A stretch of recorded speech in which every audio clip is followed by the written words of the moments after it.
Where your treasure is, there will your heart be also. God has given us unlimited treasures in His Word. Every time we open it, we can discover a new treasure or admire an old one. What will we find today? Here's Carla Early with Treasure Hunt in the Word.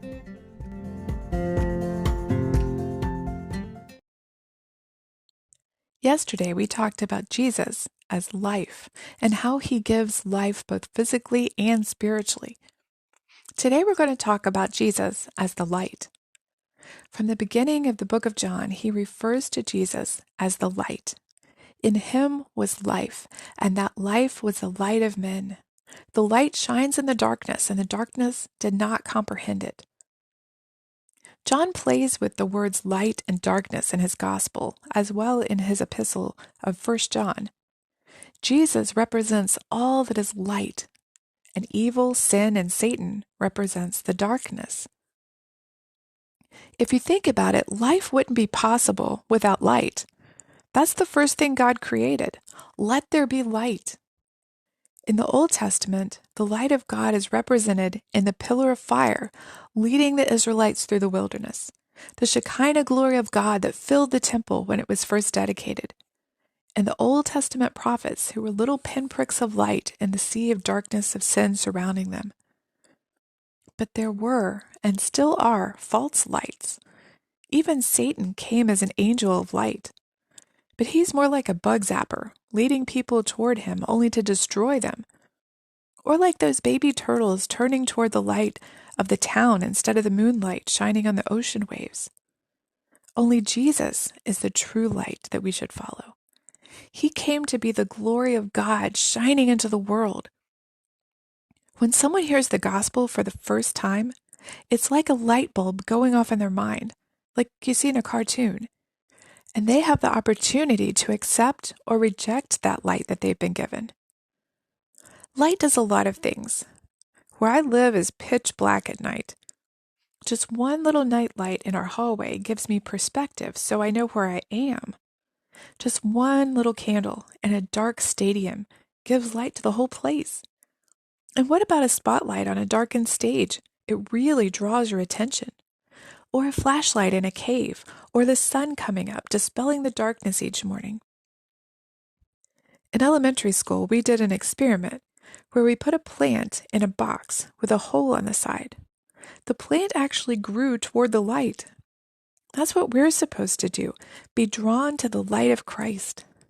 He gives life, brings truth. We couldn't want more than who He is. Yet light does something we often don't like. It shows our sin. When sunlight hits the table by my bed, you can tell I haven't dusted in a while. And looking under my bed with a flashlight shows I need to vacuum. So I just don't look under my bed with a flashlight. But when Jesus came into the world, He shone His light into the hearts of people. And never had men's depravity been so obvious than when His light clearly revealed what was hidden in their souls. And as John 3:19 says, the light has come into the world, and men loved darkness rather than light. Why? Because their deeds were evil. Maybe they didn't realize their sin until Jesus came to shine light on it. But once they did, they had a choice. Repent and let God cleanse them, or turn away from the light and reject Him, holding on to their sin.